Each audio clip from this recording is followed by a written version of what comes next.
Au nom du Père et du Fils et du Saint-Esprit, ainsi soit-il. Bien, chers fidèles, nous venons d'entendre ce long évangile, évangile de la fin des temps, évangile que l'Église nous donne deux fois. La première fois, c'est le premier dimanche de l'Avent, qui nous ouvre sur l'incarnation, sur le mystère de Noël, qui nous conduit bien sûr à la fin des temps.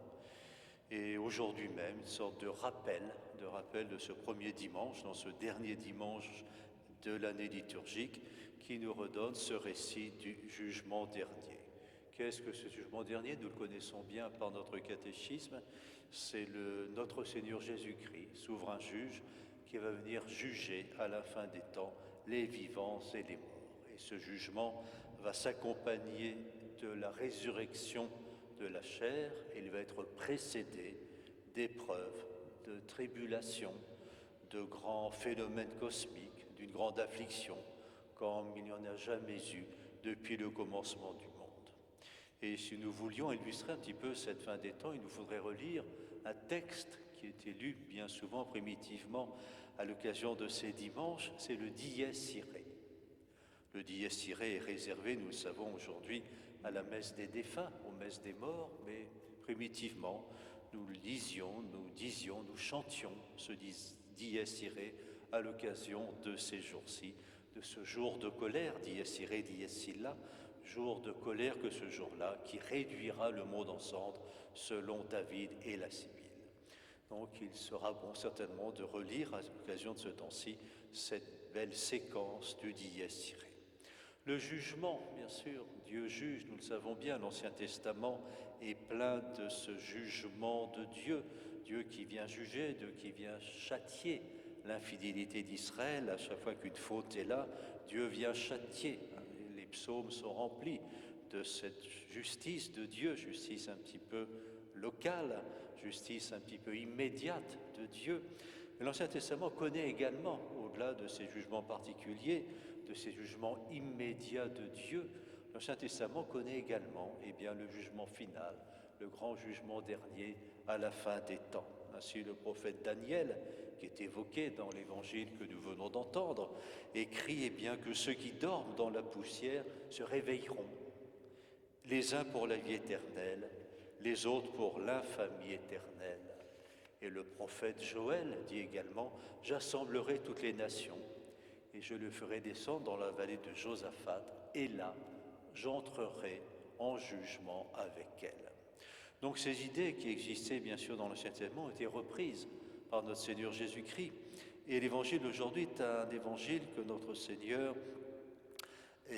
qui se déroule à l'occasion de la Semaine Sainte, des premiers jours de la Semaine Sainte. Au début de la Semaine Sainte, notre Seigneur prophétise deux choses. Il prophétise la destruction de Jérusalem et la fin des temps. Et du fait que la destruction de Jérusalem s'est accomplie, il n'y a pas de raison que la fin des temps ne s'accomplisse pas également. Les deux sont liés. Toujours est-il que ce jour du jugement dernier, ce jour de la rétribution, ce jour du Seigneur, ce jour de colère, comme le disait Saint Pierre, Saint Paul, notre Seigneur lui-même, l'Apocalypse, ce jour se déroulera nécessairement à la fin des temps, comme la destruction de Jérusalem s'est déjà détruite. Les jours qui sont les nôtres, Dieu nous les a prêtés, nous appartiennent d'une certaine manière, nous appartiennent pour que nous puissions accomplir le bien que notre Seigneur demande, que nous puissions vivre des sacrements, puissions vivre de la grâce sanctifiante. Mais le dernier jour, le jour du jugement, ne nous appartient plus. Il appartient totalement à Dieu. Donc si ici-bas, en quelque sorte, Dieu temporise, Dieu nous prête les jours qui sont les siens, il se réserve totalement le jugement dernier pour rendre compte à chacun d'entre nous des jours qu'il nous aura prêtés. Alors, c'est une question évidemment qui aiguise notre curiosité. Elle n'a pas cessé d'aiguiser la curiosité tout au long des siècles. Quand aura lieu ce jugement? Quand notre Seigneur viendra-t-il pour juger les vivants et les morts? Bien, nous n'en savons rien. Nous ne savons absolument rien. Nul ne connaît ni le jour, ni l'heure, ni notre Seigneur Jésus-Christ.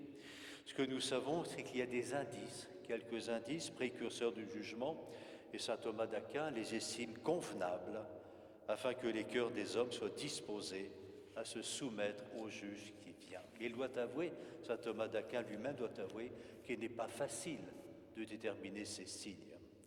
Toujours est-il que le catéchisme du Concile de Trente nous en donne trois signes qu'ils ont donnés: la prédication de l'Évangile par toute la terre, l'apostasie et la venue de l'Antéchrist. Voilà quels sont les trois signes indiqués par le catéchisme de Trente, trois indices indiqués par le catéchisme du Concile de Trente. La prédication de l'Évangile par toute la terre, on peut dire que c'est fait. Des terres comme la Turquie, comme le Maghreb aujourd'hui, étaient des terres chrétiennes bien avant les nôtres, bien avant les nôtres. L'Extrême-Orient est évangélisé dès la fin du premier millénaire. Prenons l'exemple de la Chine, de Pékin, une ville très lointaine. L'Église catholique institue un évêché en 1300, d'un évêque catholique romain en 1300 à Pékin déjà. Une fois l'Amérique découverte, elle est évangélisée. Qui dit découverte de l'Amérique dit en même temps, simultanément, évangélisation de l'Amérique. Et les dernières terres évangélisées, ce sont les terres d'Océanie, qui sont les terres géographiquement les plus lointaines, qui ont été toutes évangélisées. Par conséquent, on peut dire que par toute la terre, aujourd'hui, l'Évangile, notre Seigneur, a été prêché. Par toute la terre, la prédication a été assurée. Donc nous avons ce signe avant-coureur qui serait présent, en quelque sorte. L'apostasie, c'est infiniment mystérieux. On sait bien que l'islam a fait apostasier toute l'Afrique du Nord, le Proche-Orient, l'Asie mineure, que Luther a fait apostasier tout le nord de l'Europe. Que dire d'aujourd'hui? Il n'y a plus un État, il n'y a pas une église locale qui ne soit atteinte. Prenez par exemple des pays comme la Hollande, qui était la fierté de l'Église à Vatican II, qui est en train de passer totalement au catholicisme. Qu'est-ce qu'il en reste? Rien. Prenons le Brésil, qui est un petit peu également la gloire de l'Église, la première nation catholique du monde en nombre de catholiques. Qu'est-ce qu'il en reste aujourd'hui? Il n'y a plus de vocation, il n'y a plus de séminaires, il n'y a plus de prêtres, tout ça diminue largement. On peut dire que l'abomination de la désolation est là. Est-ce que c'est suffisant? Nous n'en savons rien. Les faux messies, les faux évangélistes, les faux prophètes, les faux Christ, les sectes innombrables sont là. Ce que l'on sait, c'est qu'à l'époque de l'arianisme, eh bien, l'Orient était arien, l'Occident était arien, la chrétienté est entièrement arienne, la posée était complète, et puis la restauration s'est faite. On sait qu'à l'époque de l'humanisme, à la Renaissance, c'était la fin d'un monde. Tout le monde prophétisait la fin de ce monde. Et le saccage de Rome, le luthéranisme ont été là pour châtier l'apostasie. Et l'apostasie a conduit également à la restauration par le Concile de Trente, cette magnifique restauration catholique. Donc là, l'élément est moins certain. Autant on peut dire que l'évangélisation est assurée dans le monde entier. Mais est-ce que l'apostasie, qui est bel et bien présente, va conduire à une destruction, à une restauration? Nous n'en savons rien. Quant à la venue de l'Antéchrist, c'est également très mystérieux. L'empereur Caligula, persécuteur, l'empereur Néron, persécuteur, étaient déjà considérés comme des antichrists. Alors ils sont antichrists, comme dit saint Jean. Ce sont des antichrists. Est-ce que nos antéchrists n'ont pas été l'antéchrist? Donc beaucoup se sont fourvoyés, voyez, dans la recherche de l'antéchrist, de cet homme d'iniquité, sans justice, sans loi, révolté contre Dieu, ce fils de la perdition, voué à la mort, cet adversaire qui s'oppose au Christ. Mais nous ne le savons pas. Voyez, saint Paul va ajouter un quatrième indice, quatrième signe, la conversion des Juifs, et il ne semble pas, a priori, que cela soit fait pour l'instant. Alors la conclusion, bien le jour du Seigneur viendra comme un voleur. Nul ne connaît le jour, ni ne connaît l'heure de cette venue. Il y aura une grande affliction. Les jours d'épreuve seront abrégés afin que les élus puissent persévérer, se sauver. Alors ne succombons pas à la tentation de scruter les desseins de Dieu. L'histoire de l'Église est pleine de cette recherche, c'est clair, de ce désir de connaître ce jour. Et à chaque fois qu'une épreuve s'abat sur l'Église, bien certains ont cru l'heure arriver. C'était le cas de saint Grégoire le Grand. Que se passe-t-il à l'époque de saint Grégoire? Une période extrêmement troublée, des invasions barbares de peuples qui ne sont pas encore chrétiens, une immense peste à Rome, une épidémie qui n'en finissait pas. Et par conséquent, saint Grégoire va écrire que c'est la fin des temps, les jours sont abrégés, on va arriver à la fin des temps. Nous avons eu la grande peste au XIVe siècle qui a décimé le tiers de l'Europe, nous savons bien, 25 millions de personnes sont mortes à l'occasion de cette grande peste qui s'est répandue pendant plusieurs années sur l'Occident, de cette épidémie sur l'Occident. Certains considèrent que c'est la fin des temps. Et puis les temps ont continué, voyez. Au XVe siècle, on a eu trois papes en même temps, simultanément. On en a eu un, on en a eu deux, on a eu trois papes en même temps. On a pu considérer que c'était l'apostasie, la fin des temps. Et puis les temps ont continué. Des quantités de faux prophètes ont prophétisé la fin des temps, que ce soit la Renaissance. Et c'est la contre-réforme catholique qui est venue. Bien sûr, la ville de Rome a été saccagée, le pape a été emprisonné, des profanations considérables par les luthériens à Rome. Prenez l'exemple de la garde suisse elle-même, qui a été largement décimée à l'occasion du saccage de Rome par les armées luthériennes. Et bien, nous avons eu non pas la fin des temps, mais la réforme catholique. Nous connaissons peut-être le vénérable Althauser. Althauser est un prêtre allemand du XVIIe siècle qui a beaucoup contribué à restaurer la discipline ecclésiastique au XVIIe, qui a écrit des ouvrages très remarquables, très très bons ouvrages, très catholiques. Ce prêtre est vénérable. Il considérait bien qu'il avait calculé la fin des temps. Il dit le chiffre 666, on le remène à des mois, c'est 55 années et demie. Il s'était livré à cela. Donc l'Antéchrist va vivre 55 ans et demi. Il va naître en 1855, d'après ses calculs, et pendant 3 années et demie, eh bien, elle va sévir avec la plus grande fureur contre la société chrétienne. Il va être d'accord avec des faux prophètes, avec l'antipape. Il va exterminer l'Église, disperser le troupeau de Dieu. En 1911, eh bien, ce sera la fin des temps. Voilà, il a calculé tout cela. Le fils de perdition sera tué, les Juifs vont se convertir. Ensuite, eh bien, le firmament va se dissoudre, le Christ va venir juger les vivants et les morts en cette année 1911, à une heure, à un jour connu de Dieu seul.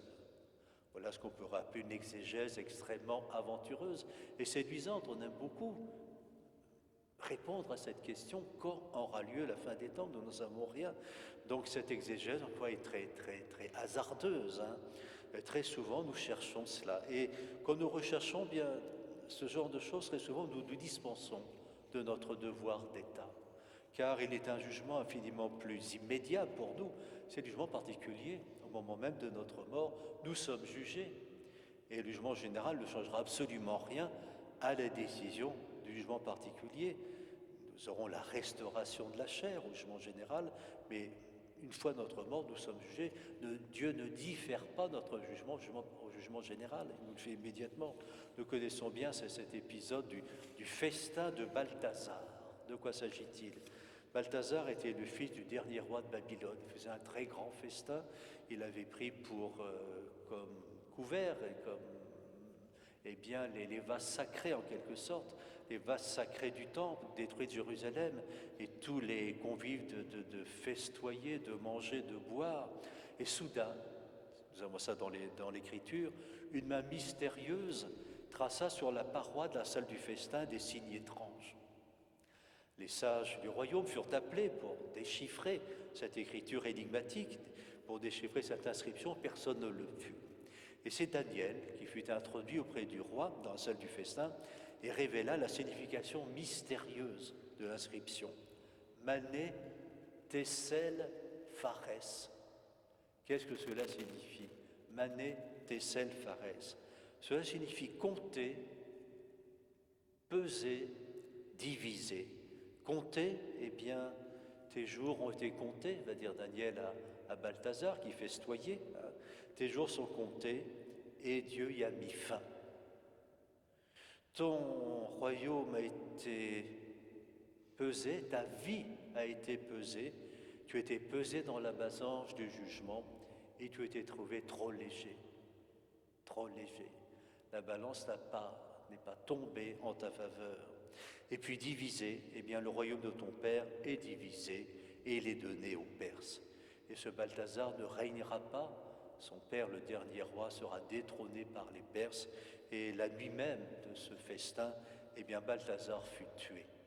Voyez. Donc, nous-mêmes, Dieu nous visite, non pas par cette main énigmatique, il nous a visités à notre baptême, il nous juge lors des confessions sacramentelles, il nous fortifie par l'autel.